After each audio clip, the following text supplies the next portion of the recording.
कल माननीय प्रधानमंत्री जी को 11 सदस्यीय 11 पार्टी के लोग तेजस्वी जी के नेतृत्व में माननीय प्रधानमंत्री जी को ज्ञापन सौंपा गया। बिहार में जातिगत आधारित जनगणना होना चाहिए।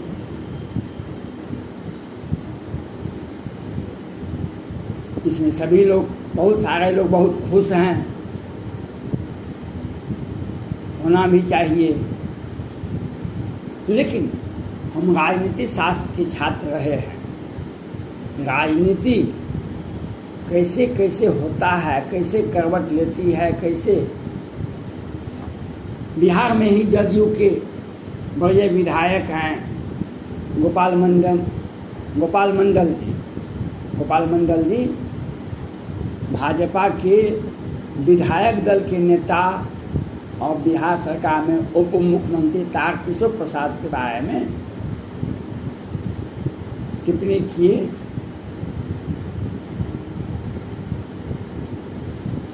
वह भी एक तनाव की स्थिति पैदा करता है। ये कुछ जब से बिहार विधानसभा का चुनाव हुआ है तब से बिहार सरकार बेचैन है। पहले माननीय मुख्यमंत्री नीतीश कुमार जी ने कहा कि नहीं, हम मुख्यमंत्री नहीं बनना चाहते हैं, फिर बन गए। तो सत्ता में बने रहने के लिए कभी जीतन राम मांझी, कभी मुकेश सहनी को आगे कर देते हैं, जो भाजपा को धमकाते रहते हैं। कभी मुकेश सहनी, कभी जीतन राम मांझी तक भी भाजपा को धमकाते रहते हैं। आपने कुछ दिन पहले बिहार के मधुबनी के बेनीपट्टी ब्लॉक में मोहम्मदपुर में 5 राजपूत की हत्या होती है। वह सैनिक परिवार से आता था और दिन के उजाले में 12 बजे से 3 बजे के बीच में हो जाता है हत्या।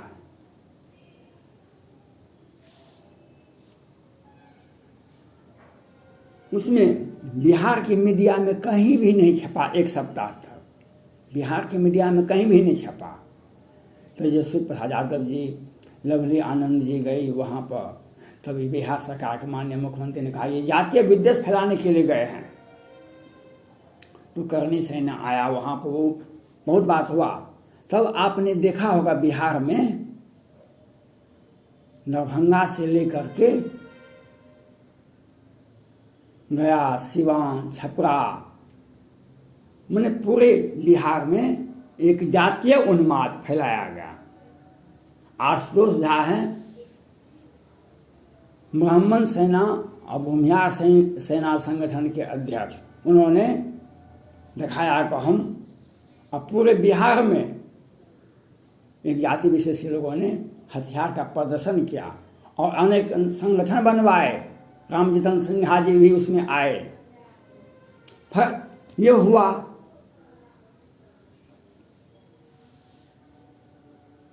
फिर उत्तर प्रदेश में अरविंद कुमार शर्मा रिटायर होने के 2 दिन पहले रिटायर हो गए। केंद्र सरकार में आईएएस हैं, आईएएस थे, केंद्र सरकार से रिटायर हो गए और यूपी में आ गए। हम गृह मंत्री बनेंगे, हम कार्मिक मंत्री बनेंगे, हम मंत्री बनेंगे। और उत्तर प्रदेश के माननीय मुख्यमंत्री को हटाइए, राजनाथ सिंह को बनाइए, जिसको बनाइए, लेकिन योगी जी को मत हटाइए। ये सारे लोग एक माहौल तैयार किए। किशोर कुणाल भी वहाँ पर गए, वो भी अपना राजनीति करते रहे। और एक मैसेज आया ऊपर से, एक सोची समझी साजिश की तरह, जहाँ पर राम जन्मभूमि है, जहाँ पर राम मंदिर बना है, वहाँ विष्णु भगवान का मंदिर होना चाहिए, वहाँ पर परशुराम जी का मंदिर होना चाहिए। यह भी एक बवाल उठा, एक भी बात उठा। किशोर कुणाल जी भी उसमें सक्रिय थे, क्योंकि ये पटना महावीर मंदिर की ये संस्थान के अध्यक्ष हैं और ये इनके पास में करोड़ों अरबों रुपया महावीर मंदिर संस्थान का है। कैंसर संस्थान वो संस्थान बनाए हुए हैं और सरकार ये संस्था बनाए हुए हैं। गरीब जनता का कितना सेवा होता है ये तो भगवान जाने, लेकिन ये भी उत्तर प्रदेश में थे और परशुराम जी का मंदिर बनाने के लिए बेचैन थे। तब वहाँ के हनुमानगढ़ ही अयोध्या में है, हनुमानगढ़ ही हनुमान जी का मंदिर है, हनुमानगढ़ ही कहलाता है। वहाँ के पुजारी ने कहा मंदिर में पूजा पाठ करना हमारे पूजा साधुओं का काम है, आप मंदिर में क्यों बैठे हुए हैं, आप दे दीजिए हम लोगों को, हम पूजा करेंगे। तो किशोर कुणाल जी ने कहा कि नहीं, आपको जहाँ जाना है वहाँ जाइए, न्यायालय जाना है जाइए, लेकिन हम नहीं छोड़ेंगे, क्योंकि उसमें संस्था में पैसा बहुत ज़्यादा है। 25 बरस से उस संस्था में पैसा बहुत आते जाते आता है।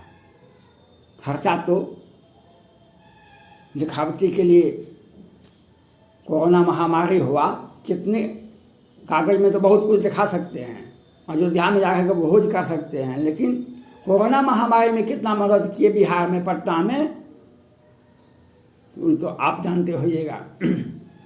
खैर, तो वहाँ राजनीति हुआ। तब फिर मुकेश सहनी को, इससे भी दाल नहीं गली, तो मुकेश सहनी को उत्तर प्रदेश भेजा गया।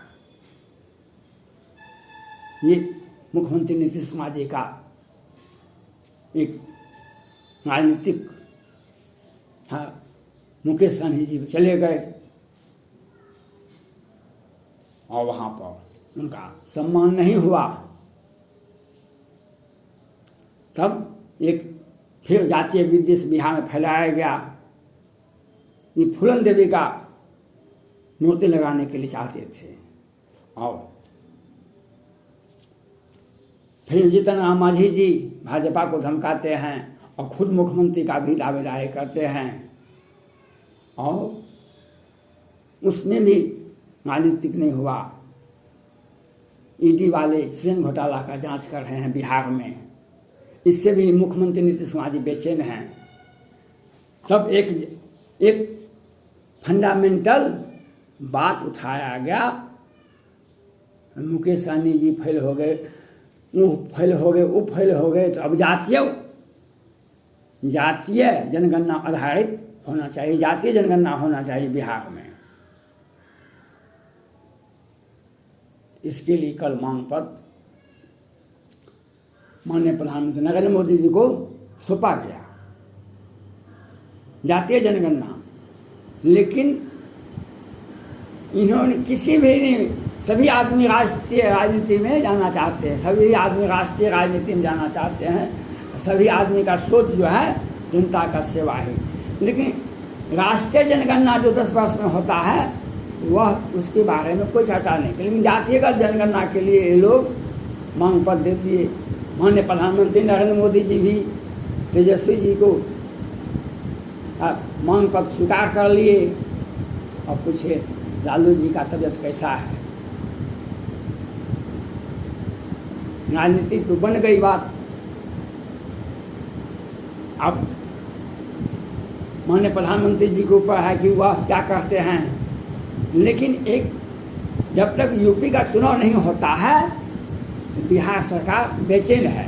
बिहार की जदयू की सरकार जदयू बेचैन है किसी तरह से, जिस तरह से झारखंड में भाजपा को सत्ता से बेदखल किया गया, जिस तरह से पश्चिम बंगाल में भाजपा को सत्ता से बेदखल किया गया, उसी प्रकार से हम